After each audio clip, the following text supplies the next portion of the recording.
Oke, halo teman-teman, selamat malam semuanya. Assalamualaikum warahmatullahi wabarakatuh. Salam sejahtera untuk kita semua.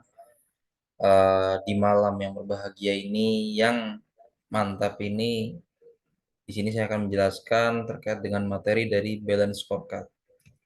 Ya, adapun materi balance scorecard ini kita lihat dari beberapa perspektif, yaitu ada definisi, konsep, dan perspektifnya. Saya dengan Muhammad Guntoro dengan NIM 1810551266 untuk mengerjakan ini untuk memenuhi tugas dari matkul balance scorecard. Berikut materinya.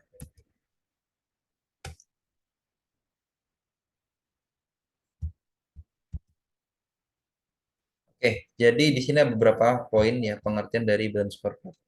Ya, jadi balance scorecard sendiri adalah metode pengukuran hasil kerja yang digunakan perusahaan atau biasa disebut dengan eh, apa namanya strategi manajemen. Dan scorecard juga dikembangkan oleh Dr. Andes Robert Kaplan dari Harvard Business School dan David Norton pada awal tahun 1990.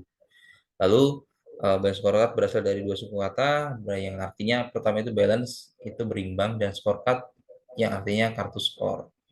Ya, pada awal balance scorecard juga disingkat BSC ya, digunakan untuk memperbaiki sistem pengukuran kinerja eksekutif. Dengan BSC, perusahaan jadi jauh lebih tahu bagaimana pergerakan dan perkembangan yang telah dicapai. Jadi ada tolak ukurnya, ya. Dengan ada BSC sangat membantu perusahaan untuk memberikan pandangan menyeluruh mengenai kinerja perusahaan agar kinerja lebih efektif dan efisien, sehingga dibutuhkan sebuah informasi yang akurat yang mewakili sistem kerja yang dilakukan. Lalu Bias Scorecard memberi perusahaan elemen yang dibutuhkan untuk berpindah dari paradigma yang intinya adalah lebih baik ya dari sebelumnya. Yang mana hasil Bias Scorecard sendiri menjadi titik awal review, mempertanyakan dan belajar tentang strategi yang dimiliki. Oke, kita lanjut materinya ya. Oke, fungsi balance scorecard atau BSC. Ya, padahal BSC ini ya hanya digunakan untuk memperbaiki sistem pengukuran keuangan. Awalnya hanya itu aja. Namun kemudian meluas dan digunakan untuk mengukur empat perspektif, yaitu keuangan, pelanggan, proses bisnis, ya, proses bisnis internal, serta pembelajaran dan pertumbuhan yang terus berjalan. Jauh Balance Scorecard memiliki fungsi sebagai berikut. Ya, jadi fungsinya yaitu sebagai alat ukur tadi ya, perusahaan apakah visi misi yang telah dicanangkan itu telah tercapai. Sebagai alat ukur juga untuk keunggulan kompetitif yang dimiliki perusahaan, sebagai paduan strategis untuk menjalankan bisnis, alat analisis efektivitas strategi yang telah digunakan, memberikan gambaran kepada perusahaan terkait SWOT yang dimiliki, sebagai alat key performance indikator perusahaan, dan sebagai feedback terhadap stakeholder perusahaan, sebagai alat komunikasi, informasi, dan sistem analisis pembelajaran perusahaan. Oke, nah tadi sempat kita singgung perspektif ya, ini empat perspektifnya ya. Jadi di balance scorecard itu menyambung pertama yang jelas dari keuangannya, dan yang kedua ada apa namanya, bagaimana melihat investor melihat Anda tuh. Jadi gimana nih terkait keuangan. Yang kedua dari internal ya, strategi apa yang telah digunakan dan berjalan atau enggak. Yang ketiga dari SDM-nya, bagaimana SDM ini berkompetisi, terus tata kelolanya bagus atau enggak, seimbang atau enggak, dan juga berjalan atau enggak. Yang terakhir adalah konsumen. Jadi bagaimana konsumen melihat perusahaan, melihat produk Anda, ya kita harus punya balance scorecard ini, punya kartunya. Oke, kita lanjut. Wah, sorry mundur. Ya, siapa saja sih yang dapat menggunakan balance scorecard ya? Jadi balance scorecard ini menjadi alat manajemen yang bisa digunakan berbagai jenis perusahaan. Jadi fleksibel, nggak hanya di perusahaan salah satu aja, tinggal diaplikasikan aja. Nah, biasanya balance scorecard itu digunakan oleh tim manajemen baik di tingkat eksekutif dan tingkat divisi atau departemen. Salah satu kunci penggunaan balance scorecard yang efektif adalah dengan memiliki integritas dan dukungan penuh atas kepemimpinan manajemen.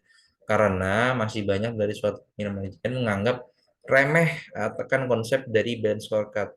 Jadi ya penting sih ya, penting digunakan, ya wajib digunakan. Dan dalam menjalankan mengimplementasikan BSC ini adalah tidak semudah yang dibayangkan. ya sebagai pimpinan ya harus bisa bergerak maju tanpa adanya alasan, dan juga harus didukung oleh integrasi yang baik dari anggota tim dan juga beberapa departemen yang mendukung. Intinya harus satu visi misi. Ya penting bagi manajemen untuk memahami dan mengimplementasikan konsep balance scorecard ya di dalam suatu proses bisnis, ya karena dengan balance scorecard kinerja efektivitas perusahaan atau bisnis diharapkan akan berjalan secara efisien dan goalsnya sih tercapai, sehingga ini akan terus konsisten gitu. Oke, yang terakhir ya, namun demikian sih Bill Scorecard ini juga sebagai alat bantu manajerial juga nih ya dalam pengukuran keunggulan kompetitif, salah satunya syaratnya ada penggunaan teknologi penting bagi pebisnis ya atau owner untuk mengandalkan teknologi seperti software akuntansi yang ujungnya juga adalah laporan keuangan juga menjadi alat bantu manajemen yang krusial. Dan laporan keuangan juga terkait dengan perspektif pertama adalah pendekatan balance scorecard. Jadi kesimpulannya balance scorecard ini bisa digunakan di semua perusahaan ya, dan penting bagi perusahaan ataupun organisasi agar apa? Agar ya visi misinya itu bisa berjalan dengan baik, karyawannya sejahtera, dan seperti tujuan dari didikan perusahaan yaitu revenue-nya terus bertambah. Itu aja singkat dari saya. Terima kasih banyak atas perhatiannya dari Bapak, dari teman-teman semua. Semoga dapat bermanfaat untuk diri saya sendiri dan juga untuk teman-teman semua. Selamat malam. Wassalamualaikum warahmatullahi wabarakatuh.